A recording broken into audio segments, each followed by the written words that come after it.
Thanks for coming along, everyone. In the next 10 minutes or so, I'm just going to take you through how rocks are created and transformed and try and wrap up some of these fundamental concepts that Tegan and Chris have introduced.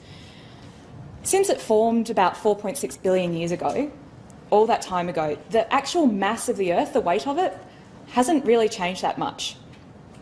But as Chris and Tegan have showed, it's undergone huge changes. Supercontinents have been created, split apart, mountain belts have formed and been eroded.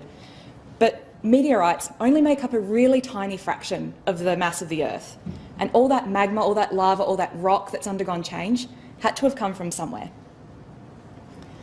So we come up with the rock cycle. It's a really stylised representation of how rocks are created, how they're consumed and recycled through the Earth by geological processes. It incorporates all the tectonic plates, everything that happens from the mantle into the crust and on the surface of the Earth. And the different stages of these rock transformations are the basis for the different rock types you might have heard about. So the igneous rocks, sedimentary rocks and metamorphics. The type of rock that's produced really just depends on where in the rock cycle you start to look. Before I get too much into that though, I'm just going to step back a bit and actually define what we mean when we say a mineral and a rock. So a mineral is a naturally occurring substance. It has a fixed chemical composition, so it's really always made of the same stuff. And all the individual atoms arrange themselves in a very rigid lattice-like structure. So varies between different minerals, but you can sort of imagine the atoms arranging themselves like this into a really rigid structure. When we talk about rocks though, it's a solid, naturally occurring substance as well, but it's an aggregate of one or more minerals. So for example, granite, which we all know and love, it's actually made up of several different minerals together to form that granite. So coming back again to this rock cycle, the types of rocks are really classified by their origin, the geological processes that form them. Igneous rocks come in two varieties. We have intrusive igneous rocks that form from molten rock deep in the Earth's crust, slowly cooling and forming large crystals over time. And also extrusive igneous rocks, which happen when that magma comes to the surface forming lava, and it cools very rapidly, forming small crystals, sometimes too small to see.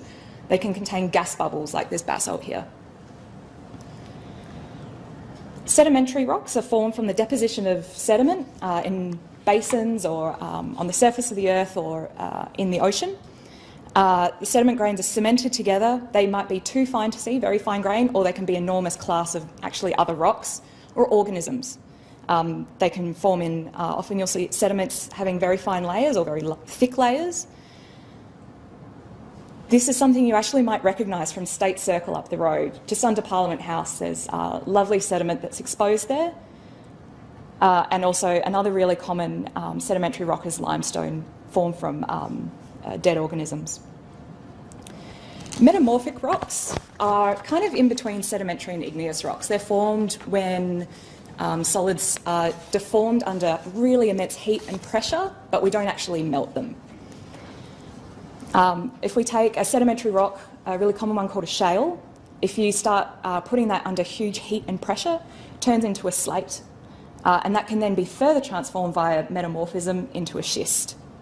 And we do have some great examples of those on the table afterwards if you want to come and have a look at that transformation happening.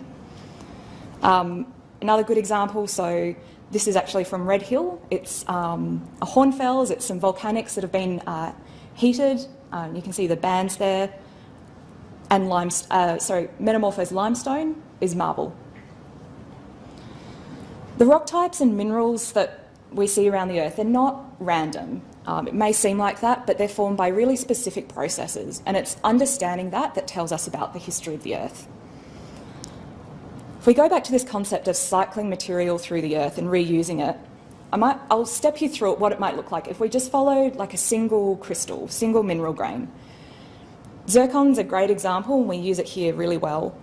Forms in granites as an intrusive igneous rock, and because it's so hard, it can really go through anything the Earth wants to throw at it, even over billions of years. But it undergoes tiny changes as it goes through the rock cycle, and we can measure that to either understand its history and its age as well. And that's what we do with the shrimp in the geochronology lab.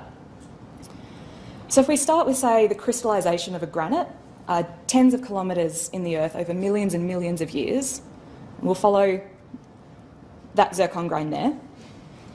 Yeah, it's there. Over millions of years, as it cools and forms a solid granite, it can be slowly uplifted and the overlying rocks eroded, comes out at the surface. This is actually from granites at Kangaroo Island.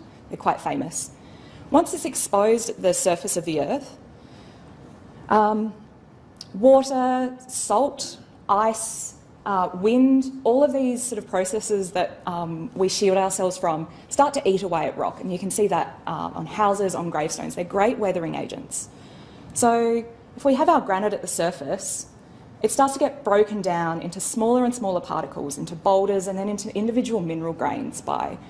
Water's a great one. And that zircon grain might get thrown into a river and eventually transported out into the ocean. You can see our little zircon grains hanging off the beach there, and eventually it'll get deposited in the ocean.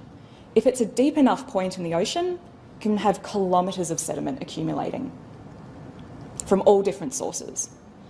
If we take it back here when we can see a bit more of the scale, like I said, if it's kilometres and kilometres of sediment accumulating, if that's sitting on top of a tectonic plate that's near a subduction zone, that sediment will start getting dragged underneath with it.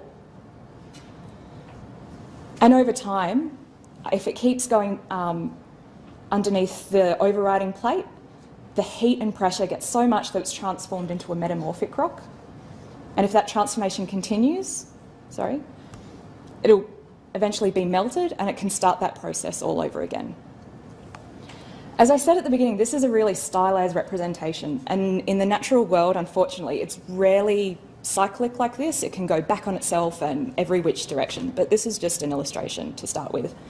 To take it to something you might be a bit more familiar with, actually, the rocks on Black Mountain, or some part of the rocks, the sedimentary rocks that make up Black Mountain, probably started their life as an exposed igneous rock, which was eroded and deposited into the ocean, forming a sediment, and over time it was uplifted and compacted, and now that it's exposed again, instead of being remelted and extruded, it's actually turning into a sediment again.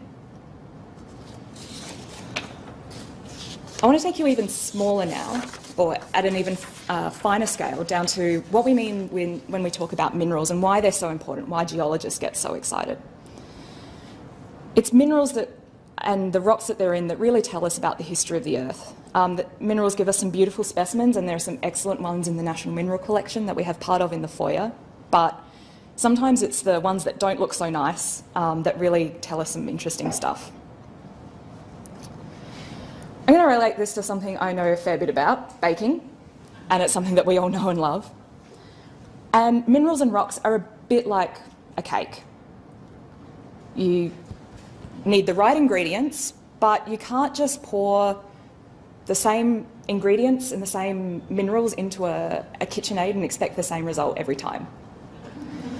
So we have the list of ingredients, but then we also have the processes that they undergo, whether we mix them, whether we heat them, whether we put them in the fridge, whatever we do with them. In the natural world, this is our ingredients list, this is our pantry, the periodic table of the elements. We have 98 naturally occurring elements on the Earth, and quite a lot of these, in different varying combinations, go into form the thousands of different minerals that make up the planet. A really basic, really common one is quartz, silicon and oxygen, arranging themselves into a rigid lattice to form quartz, one of the most common minerals in the Earth's crust. But if we add a few extra elements, like maybe some magnesium and some iron, we can get olivine. Olivine is one of the main ingredients in an intrusive igneous rock called peridotite. We have an example of it here. Peridotite is the main constituent of the Earth's mantle, forming up to hundreds of kilometres beneath the Earth's surface. What's happened with this piece here, it's a peridotite bomb. And so as that piece of rocks formed deep in the Earth, it's actually been violently exploded to the Earth's surface in a volcano. The peridotite is this green part you can see here, but the lava that came around it through that volcano, as it was shot up into the sky and cooled very rapidly, has formed this teardrop shape that you see around it. So this is an intrusive rock, I guess, coated in an extrusive rock. Because it's come up so quickly and so violently and has been so well preserved, it's like a direct sample into what's going on deep beneath the Earth's surface, and it's far beyond the reach of any drill rig we have. It's understanding things like this at the tiny, tiny elemental scale, and then also at the bigger scale, that gives us insights into the history of the Earth. And this is really what we do in earth science here at GA and in the wider earth science community as well. We take things from analyses and understanding everything in context from a single grain and the atoms within that grain up to, say, a whole rock, and then put them in the context of the tectonic plates and the rest of the globe around them. Time to get out the red and green cards again. So the Soviets drilled a borehole. It's called the Kola Super Deep Borehole. You might have heard of it. And at this stage, it's got the world record for the deepest borehole on the planet, just over 12 kilometres. If you're thinking at the scale of the Earth's core, how far did that borehole get? Do you reckon it went 0.19% through the Earth or 1.9%? Yeah, it's pretty good. There's a lot of red there, and yeah, it only got 0.19% through to the core at over 6,000 kilometres depth. And what kind of igneous rock is a basalt? Is it an intrusive or an extrusive rock?